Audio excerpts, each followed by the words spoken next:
OK, and asylum seekers now, and what it's put in place is, well, it's not an agreement. It's an arrangement, I think, is the not terms legally they binding. use, and that's because they don't want it to be binding, because I guess it lends itself to lawyers at 20 paces, doesn't it? It's messy.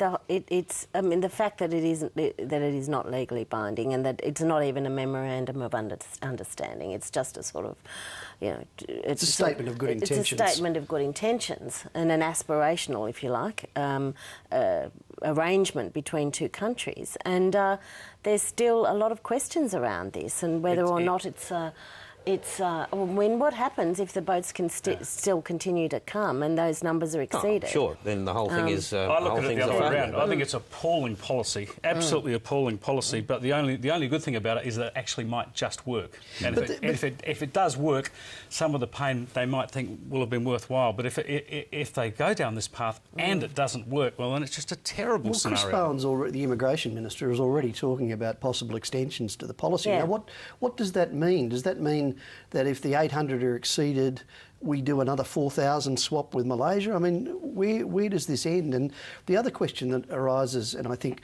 this is where the government, funnily enough, is being wedged from the left, is what happens to the kids over there? I mean, the average stay in those camps is about 5 years or so. Do we continue to monitor them? That's precisely it. We would have to. They will put in place this constant ongoing assistance and oversight of the people who are sent to Malaysia. Well, I tell you what, there's a lot of debate about what the media's responsibility and how it behaves these days, but one thing we ought to be looking at is what happens to those kids when they get over there. Say what you like about Nauru, but the Australian government had responsibility for the welfare of the people there, and while a lot of people protested about it, but Australia took the responsibility to hand pass that responsibility and try and oversee it indirectly to Malaysia is really questionable on human rights grounds. Human rights advocates are already saying that, when you talk about school for kids over there, you're talking about rented cement floor blocks with volunteer teachers. There's not a system that operates at all. And that's called private education. Yes.